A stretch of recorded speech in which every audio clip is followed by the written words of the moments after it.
अस्सलाम वालेकुम। मेरा नाम फैसल अली है और मैं पिछले 15 साल से database designing, database development, software designing, software development की फील्ड में काम कर रहा हूँ।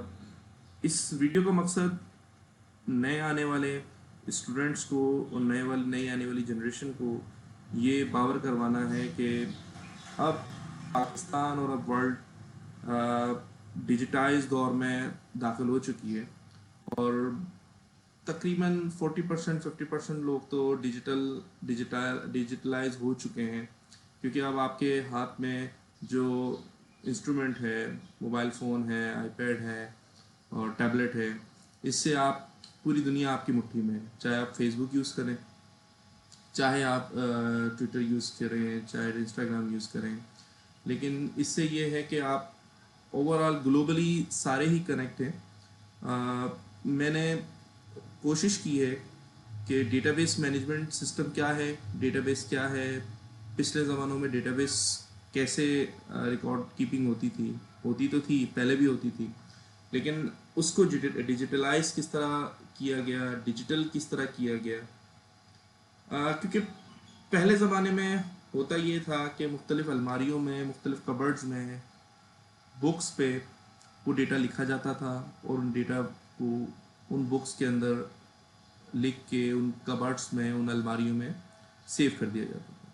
लेकिन उसकी सिक्योरिटी नहीं थी। आग लग जाने की सूरत में, चोरी हो जाने की सूरत में वो डेटा फ्लश भी हो जाता था, गुम भी जाता था। ठीक है, इसके बाद क्या इंसान को क्या ज़रूरत पड़ी, क्यों इंसान जो है वो इतनी सोचने पे मजबूर हो गया कि अब हम इसको डेटाबेस और इस कलेक्शन को इस कुछ ऐसा काम करें कि ये डेटा मूव ना हो, डिलीट ना हो, या सेव रहे, सिक्योरिटी अच्छी रहे उसकी।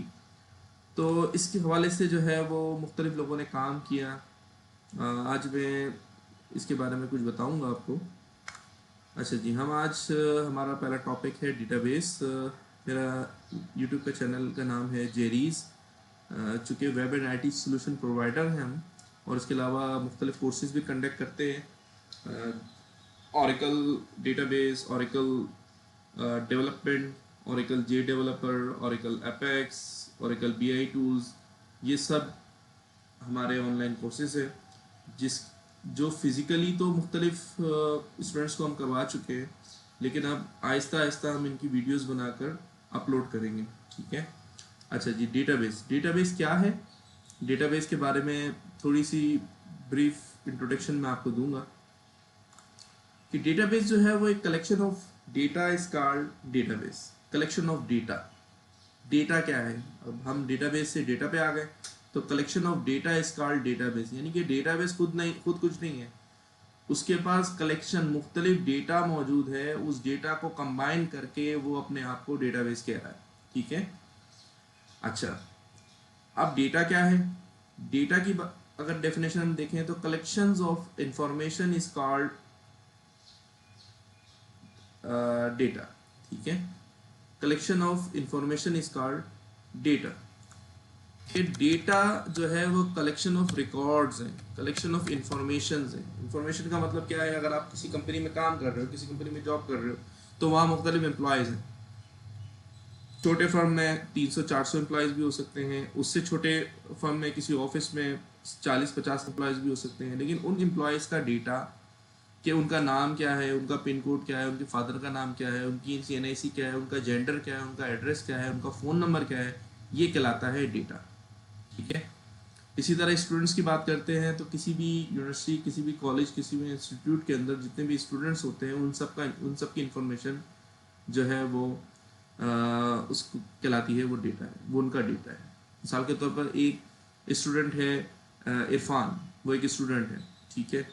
अब इरफान के फादर का नाम, इरफान की डेट ऑफ बर्थ, इरफान जो है वो किस क्लास में जो है वो उसने एडमिशन ली है। ठीक है, उसकी फ़ीस स्ट्रक्चर क्या है, उसका एड्रेस क्या है, उसके गार्जियन कौन है, जितनी मैक्सिमम इंफॉर्मेशन हो सकती है वो इंफॉर्मेशन उसका डेटा कहलाता है। ठीक है।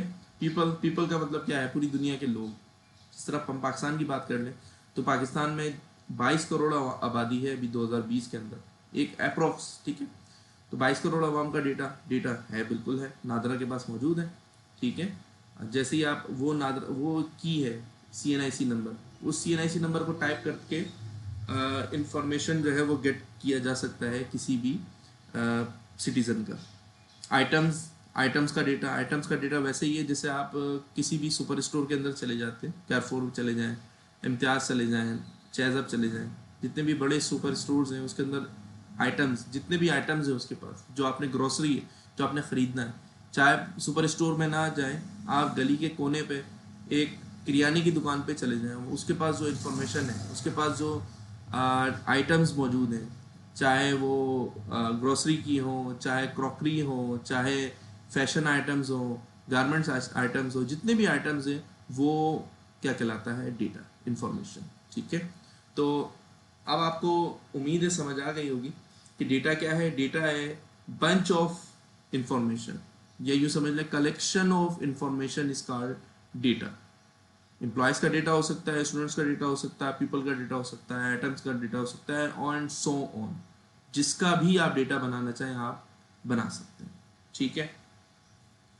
अच्छा, डेटा, अब नेक्स्ट स्टेप पे मैं आपको बताऊंगा कि डेटाबेस क्या है। डेटाबेस तो आपको बता दिया कि collection of data is called database. तो डेटाबेस एक स्ट्रक्चर है। डेटाबेस वैसे ही एक सर्वर है जो कि IT डिपार्टमेंट होल्ड करता है, या आप तो ये क्लाउड पे सर्वर्स मौजूद हैं कि सेंट्रल डेटाबेस जो है वो एक कहलाती है। उस सेंट्रल डेटाबेस के आगे एक डेटाबेस मैनेजमेंट सिस्टम होता है जो कि सॉफ्टवेयर है, इंस्टॉल किया जाता है। मुख्तलिफ़ कंपनियों के मुख्तलिफ DBMS हैं, मुख्तलिफ़ कंपनियों के मुख्तलिफ डेटा बेस मौजूद हैं, और उसके फ्रंट पे मुख्तलिफ लोग बैठे होते हैं जो अपने कंप्यूटर पे उनको फॉर्म्स बना के दिए जाते हैं, इंटरेक्टिव फॉर्म्स, अच्छे खूबसूरत फॉर्म और यूज़र फ्रेंडली फॉर्म्स, जिसमें बटन्स होते हैं, जिसमें फील्ड्स होती हैं, जिसमें वो डेटा इनपुट करते हैं। मिसाल के तौर पर पहली इस तस्वीर में आप देखेंगे सबसे टॉप पे एक पेरोल ऑफिसर जो है वो need to access the to staff detail, यानी कि स्टाफ की डिटेल एंटर करने के लिए और रिट्रीव करने के लिए जो एक कंप्यूटर में जो खातून बैठी हुई हैं, ये पेरोल डिपार्टमेंट से ताल्लुक़ है। अब पेरोल डिपार्टमेंट का जितना भी डेटा है वो इसी डेटाबेस में, देखें ये आपकी जो ट्रेल है वो ट्रेल जा कहाँ रही है, वो डेटाबेस में जा रही है, ठीक है। तो डेटाबेस से जो है वो डेटा आ रहा है, DBMS इसको कंट्रोल करके मुख्तलिफ डिपार्टमेंट्स में मुख्तलिफ डिपार्टमेंट का डेटा थ्रू कर रहा है। इस तरह पेरोल डिपार्टमेंट है, पेरोल डिपार्टमेंट बिल्कुल वो एक्सट्रैक्ट करेगा पेरोल स्टाफ का डेटा, ठीक है। स्टाफ की सैलरी क्या है, स्टाफ कितने हैं, किस डिपार्टमेंट में कितने स्टाफ मौजूद हैं, ठीक है। और इसके अलावा उनका पेरोल क्या है, पेरोल किस तरह जनरेट होगा, ये सब कुछ पेरोल डिपार्टमेंट देख रहा है। इसके बाद जो है वो customer service adviser needs access to customer record. जाहिर सी बात है, कंपनी है, ऑर्गेनाइजेशन है, तो इसमें कस्टमर्स का भी एक डेटाबेस मौजूद है। तो वो भी डेटाबेस एक ही है, सेंट्रल डेटाबेस है बैकएंड पे, और उसी में जो है वो एक पार्ट बना के कस्टमर का डेटा भी इसमें सेव है, ठीक है। इसके बाद सेल्स मैनेजर है। Sales manager needs access to stock level. Sales person का क्या काम है, स्टॉक बेचना। तो जब तक उसको स्टॉक या इन्वेंट्री का नहीं पता होगा कितना स्टॉक मेरे पास मौजूद है और कितना मार्केट में सेल करना है मुझे, तो वो नहीं बेच सकते माल को, ठीक है। उस स्टॉक को नहीं बेचा जा सकता। तो उसका रिकॉर्ड भी कहाँ सेव है, सेंट्रल डेटाबेस के अंदर ही सेव है, ठीक है। अब ये जो डेटाबेस आप बैकएंड पे देख रहे हैं, सेंट्रल डेटाबेस, ये डेटाबेस बेसिकली एक सॉफ्टवेयर है जो कि आप कंप्यूटर, आप सर्वर खरीदते हैं, हार्डवेयर परचेज करते हैं और उसके अंदर इंस्टॉल करते हैं। इंस्टॉल करने के बाद जो है वो उसके बाद उसके सॉफ्टवेयर, उसके डेवलपमेंट, उसके लिहाज से UI बनाई जाती है, और फिर वो UI मुख्तलिफ डिपार्टमेंट्स को दे दी जाती है कि भाई ये आपकी लॉगिन स्क्रीन है, ये आपकी लॉगिन स्क्रीन है, ये आपकी लॉगिन स्क्रीन है। अगर एक लॉगिन स्क्रीन हो तो उसमें मल्टीपल बैकएंड पे हम उसकी ऑथेंटिकेशन, उसकी प्रिविलेजेस जो है वो हम लगाते हैं कि पेरोल वाला कस्टमर सर्विस वाले का डेटा एक्सेस ना कर सके और सेल्स मैनेजर जो है वो पेरोल वाले का डेटा एक्सेस ना कर सके। तो इस टाइप की सिक्योरिटी भी रखी जाती है, ठीक है।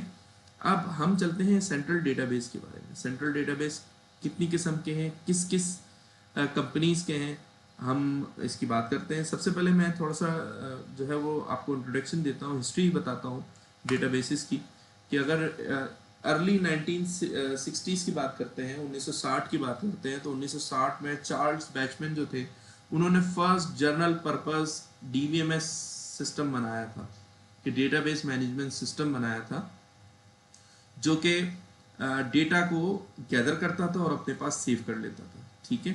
फिर अर्ली अपना लेट 1960s में, यानी कि 1960 के एंड तक, आईबीएम जो था, आईबीएम जैसे कंप्यूटर जो है वो हार्डवेयर की मदर ऑफ जो है वो hardware but mother of computer कहा जाता है, कि आईबीएम ने फर्स्ट जो है वो कंप्यूटर भी इंट्रोड्यूस आईबीएम ने करवाया था। इसी तरह जो सिस्टम है डेटाबेस सिस्टम, ये भी आईबीएम के थ्रू ही लॉन्च हुआ था प्रॉपर। ठीक है। तो आईबीएम ने जो है वो क्रिएट किया इंफॉर्मेशन मैनेजमेंट सिस्टम, आईएमएस। अच्छा, जो कि अभी तक आप यूज कर रहे हैं, आईएमएस। ठीक है, आईएमएस।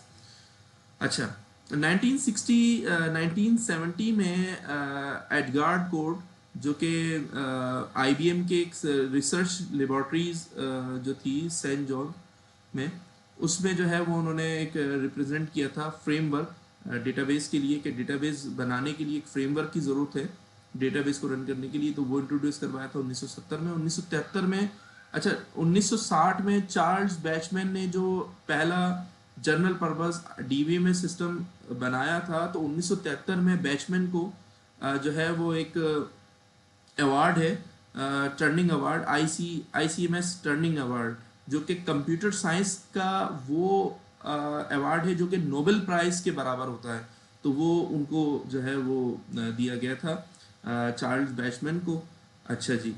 इसके बाद 1977 में सॉफ्टवेयर डेवलपमेंट लेबोरेटरीज जो है वो उन्होंने सबसे पहले इंट्रोड्यूस करवाया ओरेकल डेटाबेस। ओरेकल डेटाबेस के जो फाउंडर हैं वो लैरी एलिसन हैं, जो कि मालिक भी हैं।